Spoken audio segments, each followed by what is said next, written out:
All right, everyone. Good morning, good afternoon, or good evening. Whatever time it is, wherever in the world it is that you are. Welcome once more to another live stream of Alexandra Mayor's Live, page by page reading of the Bible, modern English version. And we are officially in the book of Leviticus. That's where we are right now, chapter 3. The peace offering. And before I go forward, there are definitely people out there who are far more righteous and better than I am in a multitude of ways to read this aloud and to share their thoughts.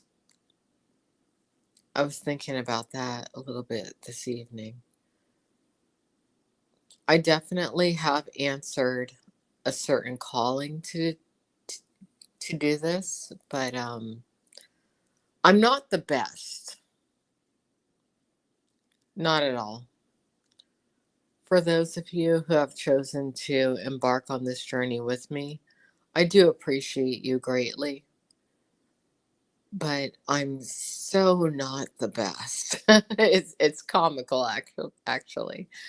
But I'm moving forward and I'm reading this. I'm doing it. Feels good to me. But I just want many of you out there who are on this journey of the biblical reading to understand that there are so many out there who are so far better than I am when it comes to righteousness and doing the right thing and saying the right thing, being the right kind of person to listen to, opposed to me. Keep that in mind. I struggle tremendously with a lot, and I never get a break. Not from my critics or people who basically want me to be obliterated from the face of the planet or imprisoned or something like that. But I'm trying my best. A lot of what I've been reading lately, strangely, has been coinciding with a lot of things I listen to. So I know there is a certain divine synchronicity to all of this. And I'm glad I can do it. I'm glad I have a platform, even if few listen. I'm grateful to that. I'm grateful to God. I am looking forward to the New Testament, considering that I have found a greater understanding of forgiveness than I ever had before. But I'm glad we're still as early in the Bible as we are. So here we go. Leviticus 3, the peace offering. And just as a refresher, Leviticus 2 was about the grain offering. I guess that would be for the vegetarians. And Leviticus 1 was all about the burnt offering, which had to do with barbecuing animals in a modern day sense, a modern day way of thinking. But God is very technical about how all of these offerings are meant to be. So here we go. Leviticus 3, the peace offering. If his offering is a peace sacrifice, and he is offering from the herd, whether male or female, then he shall offer it without blemish before the Lord. He shall lay his hand on the head of his offering and slaughter it at the door of the tent of meeting. And the sons of Aaron, the priest, shall sprinkle the blood on the sides of the altar. He shall offer from the peace offering as a food offering made by fire to the Lord that the fat covers the entrails, and all the fat that is on the entrails, and the 2 kidneys with the fat that is above them, which is on the loins, and on the appendage of the liver, which he shall remove with the kidneys.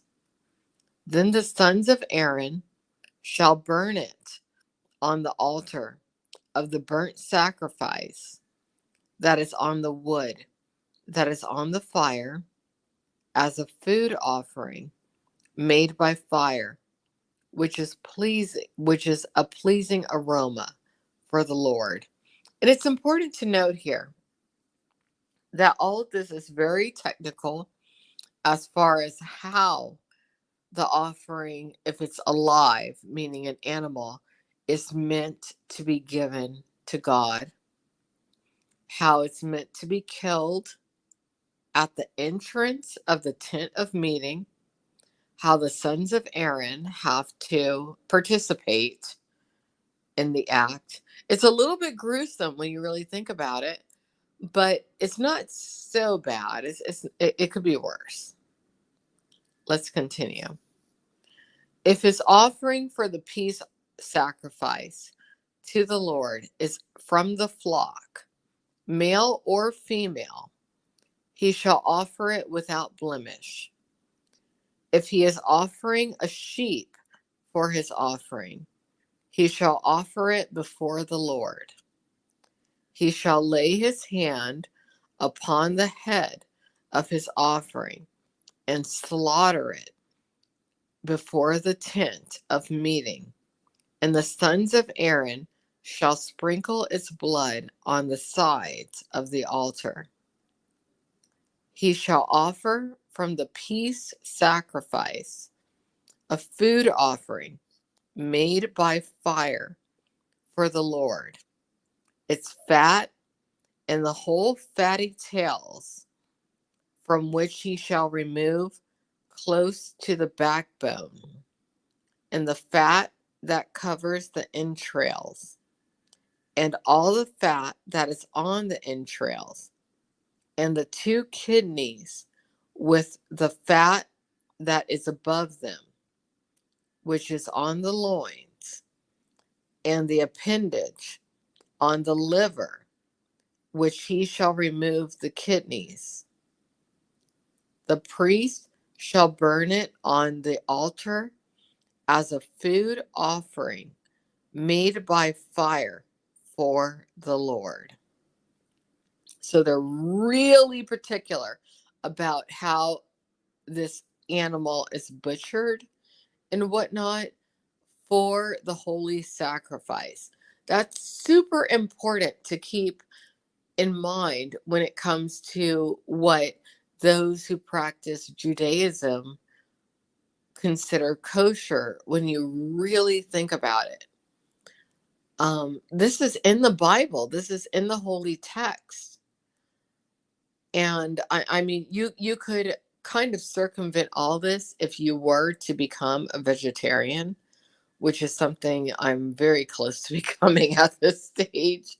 Um, don't get me wrong. I do love meat. I love beef, chicken, lamb. I avoid pork as much as possible. But when you hear about this, and I really do love the animals a lot. And that's just me.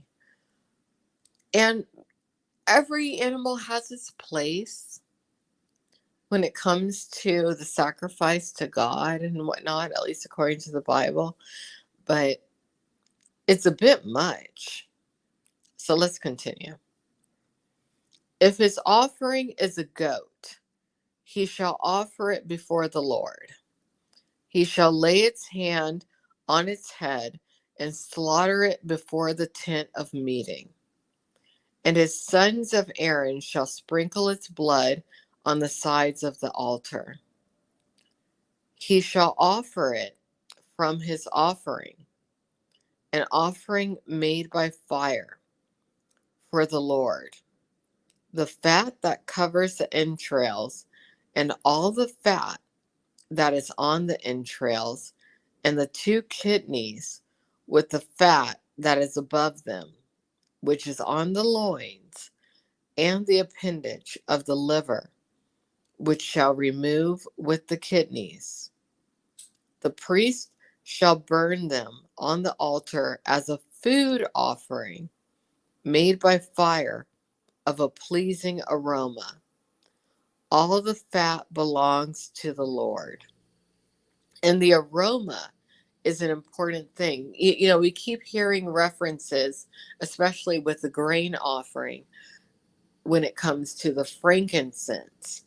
God wants things to smell good. I don't blame God for that. That's a great thing. I'm happy about that. I mean, it makes me think to myself, okay, if I can manage to do okay in my lifetime and make it to heaven, at least heaven's going to smell great. I guess that sounds kind of silly on my part, but it's something I think about. So let's continue. As a continual statute for your generations in all your settlements, you shall not eat any fat or any blood. So we're not supposed to eat the fat or the blood. We're not supposed to eat that. I'm not going to go into Leviticus 4 tonight. That's for tomorrow. But a lot of people like to eat the fat. It does taste good. But I guess it's a sin to eat the fat, at least at this point in the Bible. So I will try my best to refrain from eating the fat. Even chicken has fat. A lot of things have fat. But you don't want to eat the nasty stuff. None of that. Because God doesn't want you to, apparently. It's probably for our own good. It's for our health, our well-being, our fitness. I had a good workout earlier today. Probably counteracted it with a few things I ate later. But just, as I read through the Bible, especially Genesis, Exodus, that was quite a bit. But we all just need to try to be good. That's what I'm getting from the Bible so far. Be good. And I guess it's hard for people to be good. But it shouldn't be so hard. Not if you care about your peers. But I guess a lot of people don't care. I don't know. So anyways, thank you for listening to tonight's live reading and commentary. I always have a lot to say as I read, but thank you for listening. Take care. Have a good night. Bye-bye.